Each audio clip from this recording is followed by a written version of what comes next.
नेपाल विदेशी शक्तिहरूको चलखेल गर्ने रणनीतिक प्रतिस्पर्धा स्थल बन्दै गएको छ। केही दिन अगाडि एमसीसी का बारेमा भएको बहस र विवादलाई तपाईहरुले देख्नुभयो होला। बाह्य शक्ति मूल रूपमा त्यो एमसीसी को बहस र विवाद एमसीसी ठीक थियो थिएन भन्ने कुरा भन्दा पनि त्यो बहस र विवाद विदेशी शक्तिहरूको रणनीतिक प्रतिस्पर्धाको कारणले गर्दा सिङ्गो नेपाल दुई ध्रुवमा बाँडिन पुग्यो। एक प्रकारले भन्ने हो भने नेपाली जनताकै बीचमा शीत युद्ध जस्तो कायम भयो।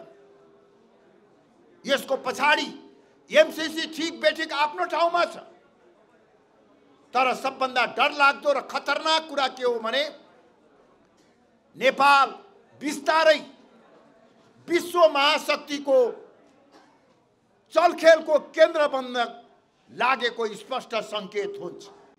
यही एमसीसी को कुरा गर्दा अमेरिकाका पदाधिकारीहरू भन्छन् चाँडोभन्दा चाँडो निर्णय गर, नभएदेखि त्यो खारेज गर्छौ भन्छ। चीनका पदाधिकारीहरू भन्छन् नेपाललाई दबाब दिएर जबरजस्ती अनुदान दिन हुँदैन। नेपालले अनुदान लिने नलिने भन्ने कुरा हामीले आफूले विवेकले निर्णय गर्ने कुरा हो। देशलाई आवश्यक छ भने हामी लिन्छौं, देशलाई हित हुँदैन भने हामी लिँदैनौं। तर विदेशी शक्तिहरूले जुन किसिमबाट दबाब र प्रभाव हाम्रा राजनीतिक दलका नेताहरूलाई दिइराखेका छन्, त्यसले गर्दाखेरि नेपालको स्वतन्त्र अस्तित्व र सार्वभौमिकतामाथि पनि गम्भीर प्रश्न चिन्ह खडा भएको छ। अर्कोतर्फ धर्म परिवर्तनको महारोगले आज नेपाली समाज आक्रान्त रहेको छ। धर्मनिरपेक्षताको आडमा योजनाबद्ध र संगठित रूपले हाम्रो सनातन धर्म अर्थात् हिन्दू, बुद्धिस्ट, किरात धर्ममाथि अतिक्रमण भइराखेको छ र धर्म परिवर्तन गराएर नेपाली समाजमा सदियौंदेखि कायम रहँदै आएको सद्भाव र एकतालाई खलबलाउने प्रयास भइराखेको छ। नेपालको विशिष्ट र मौलिक पहिचान कमजोर बनाउने प्रयास भइराखेको छ। हामी नेपालमा हजारौं वर्षदेखि कोही हिन्दू, कोही बुद्धिस्ट, कोही किराती, कोही प्रगति पूजन गर्नेहरू छ। जुनसुकै धर्म र सम्प्रदायमा रहे तापनि हामीहरूको सहकार्यबाट यो विविधतामा एकताको आधारबाट नेपालको विशिष्ट र मौलिक पहिचान बनेको छ। आज धर्म परिवर्तनको नाउँमा त्यो पहिचानलाई समाप्त पार्ने, नेपाली जनताको एकताको आधारलाई भत्काउने प्रयास भइराखेको छ। यी सबैका अतिरिक्त 62-63 को आन्दोलनको सबैभन्दा ठूलो नारा के थियो भन्नुहोस् त? सबैभन्दा ठूलो नारा नेपाली जनतालाई मालिक बनाउने, लोकतन्त्रलाई बलियो बनाउने सबैभन्दा ठूलो नारा थियो। तर आज 15 वर्ष पछाडि लोकतन्त्रको नाउँमा सर्वसत्तावाद हावी भएको छ। केही सीमित दलका सीमित राजनैतिक नेताहरूले आलो पालो गरेर, म एउटा मात्र दललाई भन्न चाहन्न, यो 15 वर्षको बीचमा सबै प्रमुख राजनैतिक दलहरूले आलो पालो गरेर पटक पटक सरकारको नेतृत्व गरेका छन्। सबैले राज्यका अङ्गहरूलाई पार्टीकरण गर्ने काम गरेका छन्। सबैले आफ्नो पार्टीको स्वार्थको निमित्त प्रजातान्त्रिक मूल्य र मान्यतालाई आक्रमण गरेका छन्। कानुनी राज्यको सिद्धान्तको उपहास गरेका छन् र संविधानलाई आफैले बनाएको संविधानलाई पटक पटक उल्लङ्घन गर्ने काम गरेका छन्। यसरी यो 15 वर्षको बीचमा मैले अघि नै भने जनताले सकारात्मक परिवर्तनको अनुभूति गर्न पाएका छैनन्, जसको कारणले गर्दा आज जनताले विकल्प खोजिराखेका छन्, जनताले नयाँ शक्ति खोजिराखेका छन् र अहिलेको अवस्थामा आइपुग्दाखेरि पछिल्लो घटनाक्रमलाई हेर्नुहोस् त। राज्यका 3वटा प्रमुख अङ्गहरू हुन्छन्। व्यवस्थापिका संसद 6-7 महिनादेखि अवरुद्ध रहेको छ। सर्वोच्च अदालतले प्रतिनिधि सभा पुनर्स्थापित गर्यो, तर पुनर्स्थापित भएको दिनदेखि आजसम्म एक दिन पनि प्रतिनिधि सभा चलेको छैन। तर निर्लज्जतापूर्वक सांसदहरूले तलब भत्ता पचाइराखेका छन्। व्यवस्थापिका संसद निष्क्रिय निष्प्रभावी भएर रहेको छ। अर्कोतर्फ न्यायपालिका को प्रमुख प्रधान न्यायाधीशका विरुद्धमा महाभियोग लगाइएको छ। पार्टीगत स्वार्थको आधारमा प्रधान न्यायाधीशले कति गलत गरेका छन्, कति भ्रष्टाचार गरेका छन्, त्यो बहस र विवादको विषय हो। तर अहिले प्रधान न्यायाधीश चोलेन्द्र शमशेर राणालाई महाभियोग लगाउने मुख्य उद्देश्य त्यो भ्रष्टाचारलाई अन्त्य गर्न होइन, शुद्धिकरण गर्न होइन, न्यायपालिकामा भएको गलत प्रवृत्तिलाई हटाउनका लागि होइन। त्यो गरेको भए त राम्रै हुन्थ्यो। तर अहिले प्रधान न्यायाधीश चोलेन्द्र शमशेर राणा विरुद्धको महाभियोग नितान्त सत्तारूढ दलहरूको स्वार्थ परिपूर्तिका निमित्त मात्र गरिएको छ। एमसीसी पास गर्न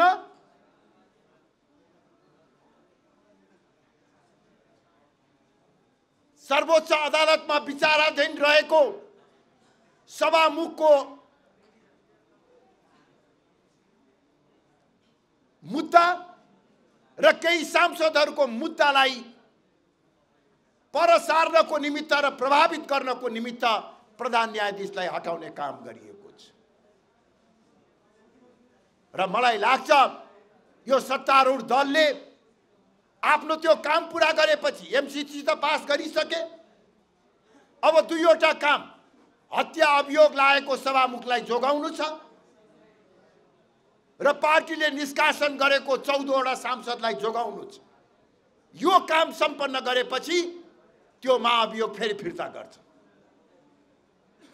यस्तो निर्लज्जतापूर्ण अवस्थामा छ न्यायपालिका, जहाँ केही समय अगाडि तपाईहरुले देखिहाल्नुभयो स्वयं न्यायमूर्तिहरू नै हडताल गरिराखेका छन्।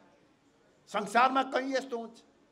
सिंगो अदालतका न्यायाधीशहरू हडताल गर्छन्, जनताको पीर मर्का को सुनवाई हुँदैन, मुद्दाको छिनोफानो हुँदैन र महिनौदेखि बार एसोसिएसन र वकिलहरू अहिले पनि हडतालमा रहेका छन्। यसरी न्यायपालिका पनि अराजकताको शिकार भएको छ। अर्कोतर्फ राज्यको तेस्रो अङ्ग कार्यपालिका निकम्मा भएको छ, अकर्मण्य भएको छ। यसले कुनै महत्त्वपूर्ण भूमिका खेल्न सकेको छैन। विगतको सरकारले नेपालको पश्चिमी सिमाना लिम्पियाधुरा र लिपुलेखसम्म हुने दाबी गर्यो। प्रमाणसहित संविधानमा संशोधन गर्यो, चुच्चे नक्सा बनायो, तर त्यो नेपालको अतिक्रमित भूमि फिर्ता लिने तर्फ यो सरकार सफल हुने कुरा त परै जाओस्, यसले एउटा पाइला पनि चालेको छैन। भारत समक्ष लिम्पियाधुरा हाम्रो हो, लिम्पियाधुरा फिर्ता हुनुपर्छ भनेर नेपालको अखण्ड भूमिको संरक्षण गर्ने काममा पनि सरकार पूर्णतः सफल भएको छ। संसद अवरुद्ध भएको छ, न्यायपालिकामा अराजकता छ, कार्यपालिका अकर्मण्यताको शिकार भएको छ। यो अवस्थाबाट मुक्तिको निमित्त अब अर्को कुनै विकल्प छैन।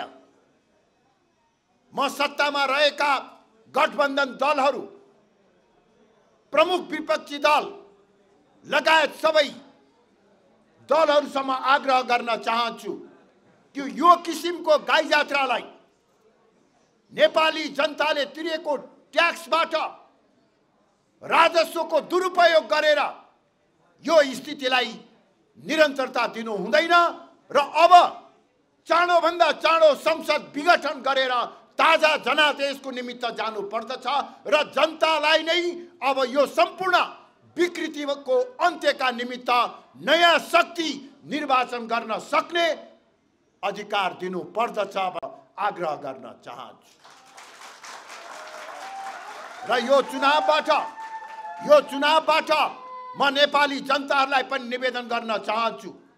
पटक पटक असफल भइसकेका, देशमा ब्रह्मलुट गरिराखेका, विदेशीको सामु लम्पसार परेका शक्तिहरूलाई अब फेरि फेरि पनि जिताउने काम, त्यो गल्ती नगर्नको निमित्त म आम नेपाली दाजुभाइ तथा दिदीबहिनीहरूलाई पनि आग्रह गर्न चाहन्छु।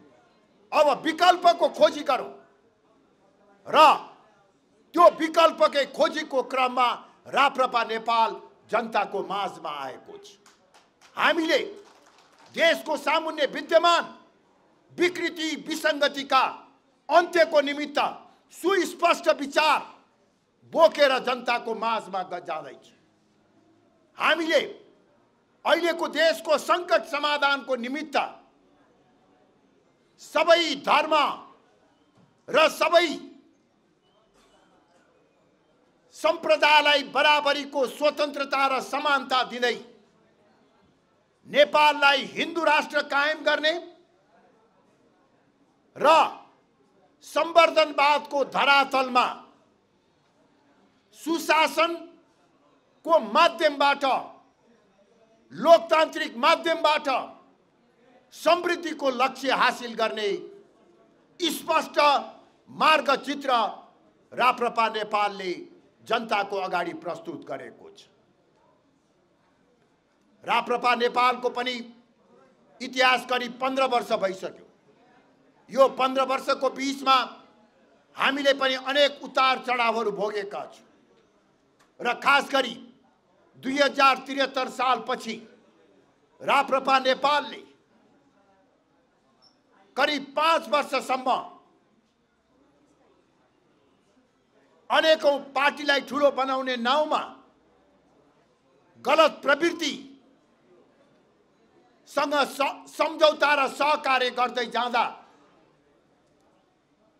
हामीले बाटो बिरायौं। हामी नेपालको राष्ट्रिय राजनीतिमा महत्त्वहीन र भूमिकाहीन बन्न पुग्यौं। हाम्रो विचार बलियो हुँदा हुँदै पनि, हाम्रो क्षमता हुँदा हुँदै पनि, हाम्रो इमानदारीता हुँदा हुँदै पनि, हाम्रा प्रतिबद्ध कार्यकर्ता हुँदा हुँदै पनि 5 वर्ष बाटो बिराएको कारणले गर्दा, अलमलमा परेको कारणले गर्दा आज हामी फेरि शून्य अवस्थाबाट सुरु गर्नुपर्ने स्थितिमा आइपुगेका छौँ। र म यहाँ युवा भाइ बहिनीहरूलाई स्पष्ट रूपमा निवेदन गर्न चाहन्छु कि अब हामीले विगतका कमी कमजोरीहरूबाट, विगतका गल्तीहरूबाट पाठ सिकेर आफ्नो सिद्धान्तप्रति निष्ठा राख्दै इमानदारीपूर्वक जनताका माझमा जाने र जनताको विश्वास जितेर सबल र समृद्ध नेपाल निर्माण गर्ने सपना पूरा गर्न हामी सशक्त ढङ्गबाट अगाडि बढौँ भन्ने म तपाईहरु सबैलाई आग्रह गर्न चाहन्छु।